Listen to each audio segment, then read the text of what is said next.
Mr. Takes a swing at everybody. This is not her fault. She's a very nice girl and, more importantly, a fan. She even has a fan site dedicated to you.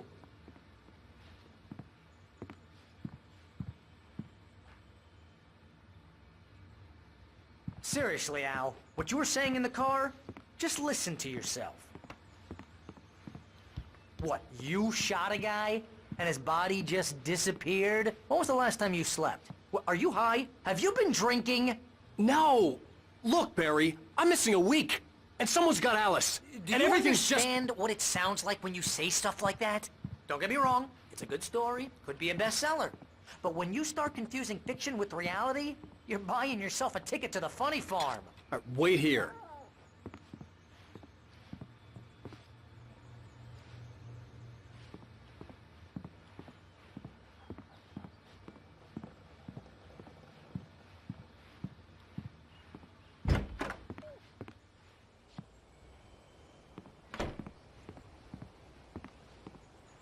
Easy there, boy. I'm almost done. Hey, Rusty, right? You rent cabins. Oh, Mr. Wake. I'd shake your hand, but mine are kind of full here. Actually, I'm sorry about this. Would you mind grabbing the registration form from the desk? It's just across from Bucktooth Charlie. Okay, sure. What happened? Crazy poachers. Max here got his foot caught in a trap. They're illegal to use here. Hell, you're not supposed to hunt within the park at all. But that doesn't stop some lowlifes. Well, at least Max is gonna be okay. You got lucky. Max is still groggy from the shot I gave him, and I'd rather not leave him alone just yet. The form's on the desk across from the mammoth skeleton. Seriously, Al, you can't just go and meet a kidnapper. Those situations always end up in disaster. You gotta talk to the cops. She's my wife, and it's my call. Can we talk about this later? No. This whole thing... Listen, you hit your head. I mean, geez, Al, come on. You gotta understand how crazy all this sounds.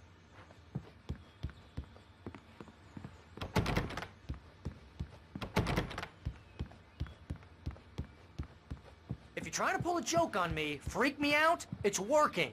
Ha ha, let's have a laugh on Barry. Well, you had me going there real funny, Al. You can quit it now. I think this is the form you wanted. And here are the keys. Okay, you're all set, Mr. Wake. Glad to have you staying here. Thanks. Can you tell me how to get to Lover's Peak? Oh, sure. It's at the end of the nature trail. Just follow the paths, you'll get to it eventually. It's an easy walk. Nice spot, too.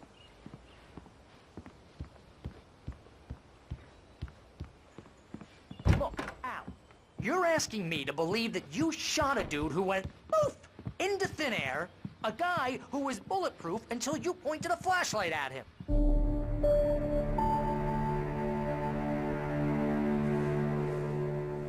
That's just crazy talk, Al.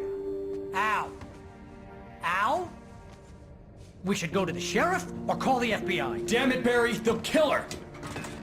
This is not a goddamn debate, Barry. I'm going to Lover's Peak. He said to come alone. Okay then. I understand. You're my best friend, and I'm worried that you're not right in the head. Tell me what to do to help, and I'll do it. You stay here, and if I'm not back by morning, call the cavalry. Achoo!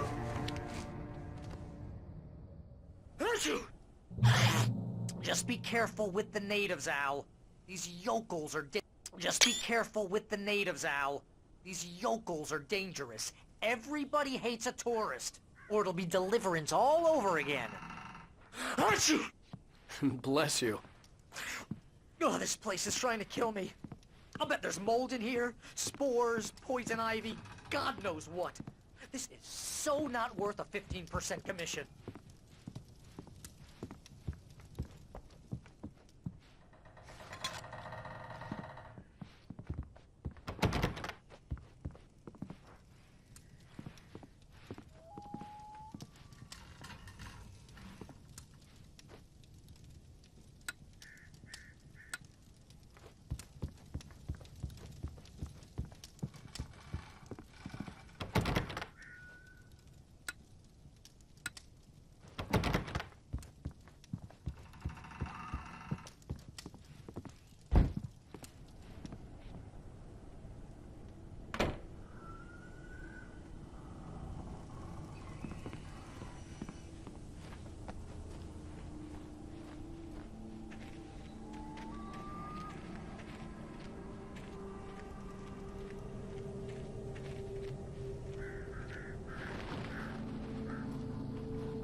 wait here, Al. I'll hold down the fort.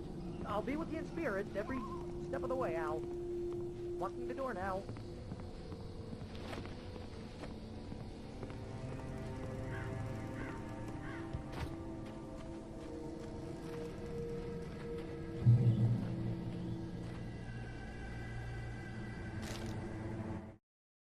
Barry had never gotten along with Alice, but he knew Alan loved her with an almost frightening intensity. And now something had happened to Alice. And here was Al armed with a gun and saying things people got put in padded cells for. It was as if his friend had experienced a massive psychotic episode and was now totally disconnected from reality. It scared the shit out of Barry.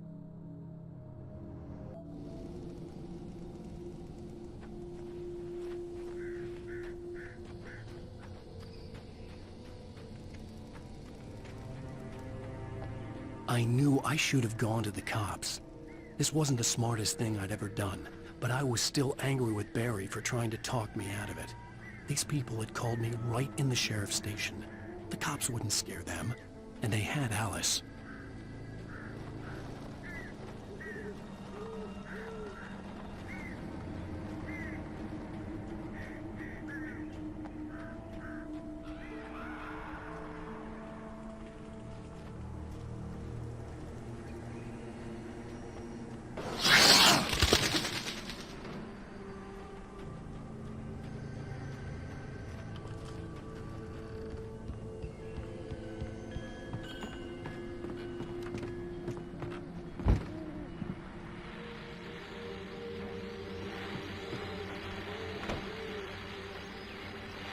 Welcome back to the show, folks. As promised, our very own Dr. Nelson has just parked his rear end in the studio. Doc, what's your Deer Fest plan like? My plan? You make it sound a lot more organized than I ever seem to manage.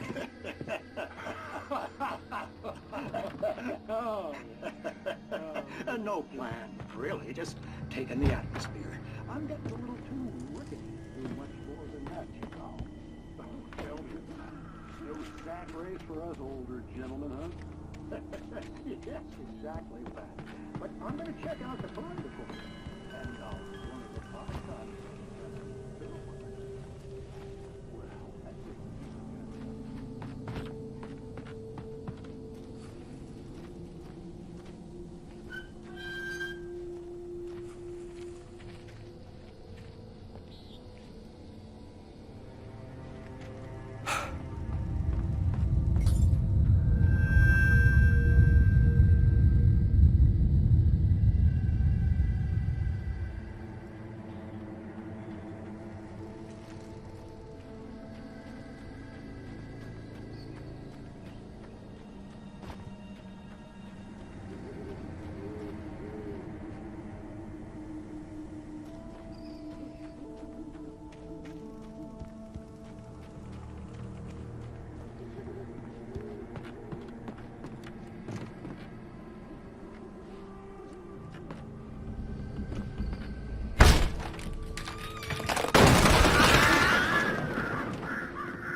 Crime and punishment.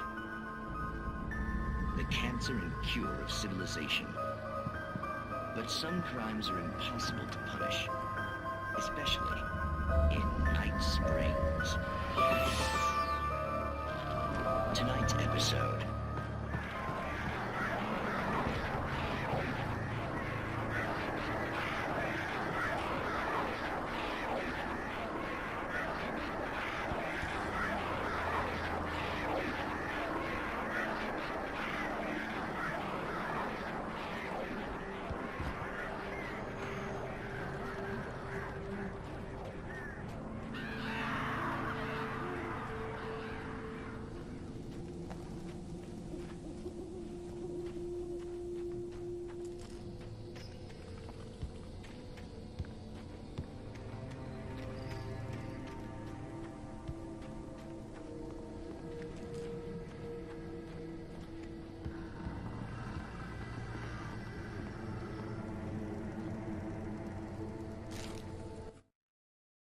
Rose knew that Rusty was in love with her, and she liked him too.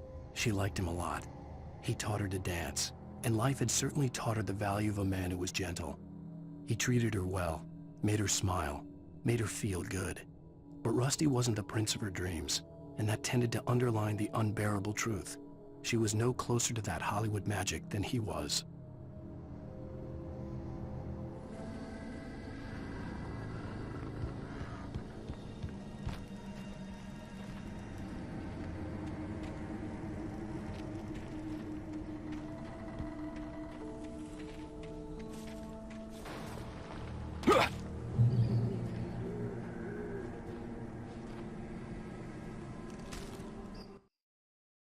The air in the visitor center was heavy with an awful smell, as if some rotten drowned thing had crawled up from its grave.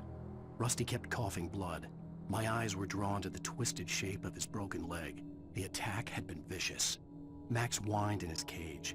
Rusty's eyes were wild with fear and terror. He gasped.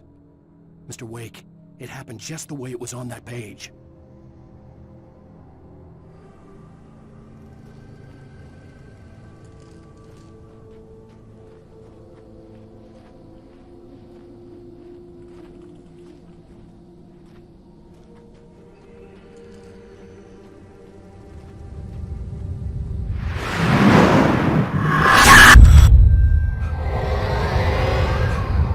Vision left me weak. This was no head injury.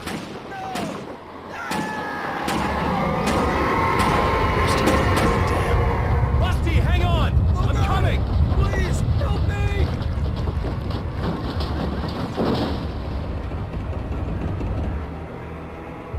Anybody?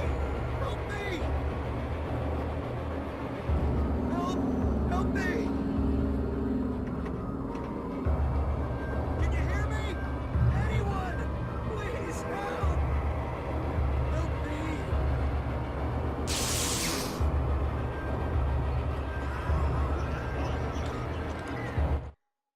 The visitor center was sturdy, but the impact turned the front of the building into splinters. Rusty was thrown across the lobby like a rag doll and hit the far wall hard. It didn't hurt until he tried to move and saw his leg bend the wrong way, felt the broken ribs stabbing him on the inside. Rusty howled in pain and fear, suddenly afraid to die alone.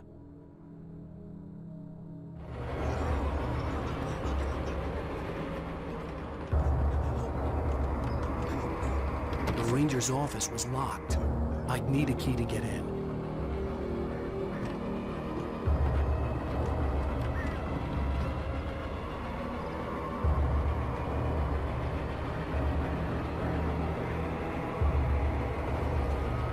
Hello?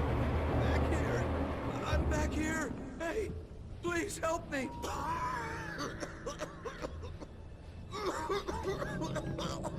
I'm here! Mr. Wake? Oh, hell. It happened just the way it was on that page. I found. Came true. It knew. So dark. It'll come back for me. You must... The lights. In the office. I have the key. Okay, Rusty. Hang on.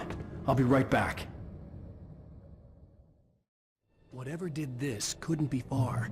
Rusty had found a page from the manuscript. It would help me understand what had happened.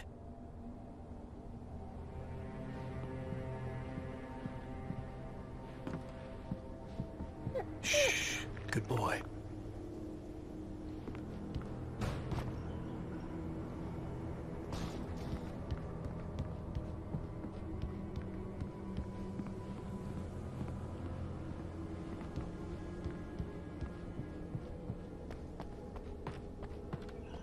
The only way to make sure that Rusty was safe was to get the power running and the lights back on.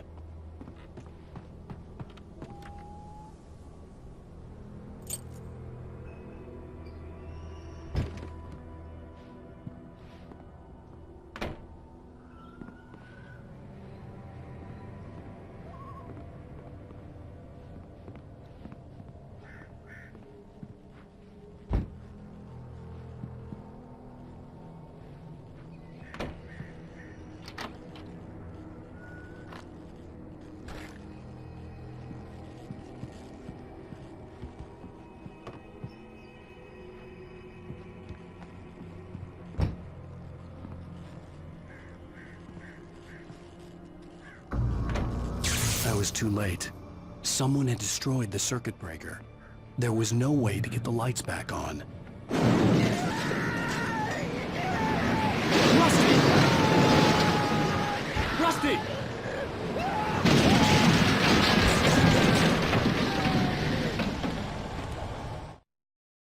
At the last instant, I changed direction and threw myself down. The axe splintered the trunk of a tree. I stumbled into the pool of bright light. My lungs burned. I was too exhausted to move. I tensed as I waited for the killing blow, but it never came. I raised my head. Nothing moved in the darkness beyond. For the moment, bathed in the cold light, I was safe.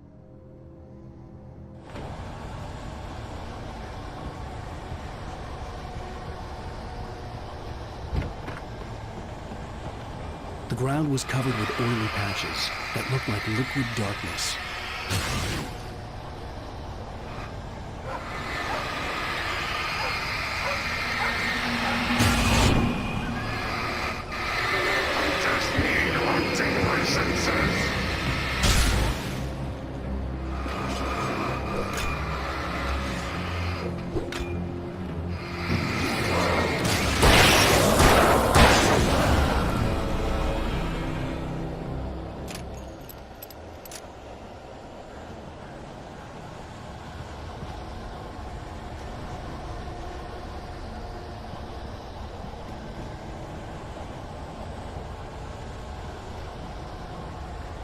Something had torn a mammoth-sized hole in the wall.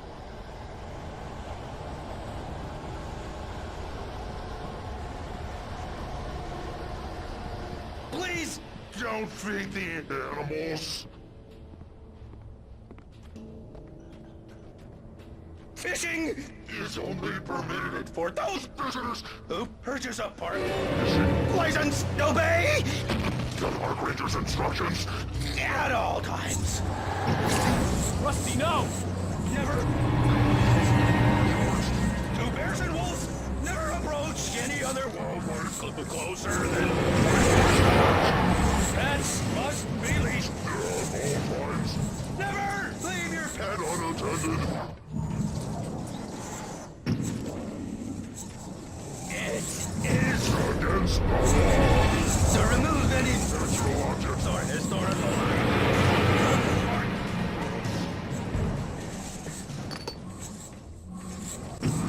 This includes even humane or even simple berries.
What the hell was that? I saw from the window. I saw something. Forget about it, Barry. It's just me going crazy. Oh, jeez. Oh, jeez. You're not crazy. I wish you were crazy, but you're not crazy. Ow, be careful. Stay in the cabin. Don't open the door for anyone. I mean it.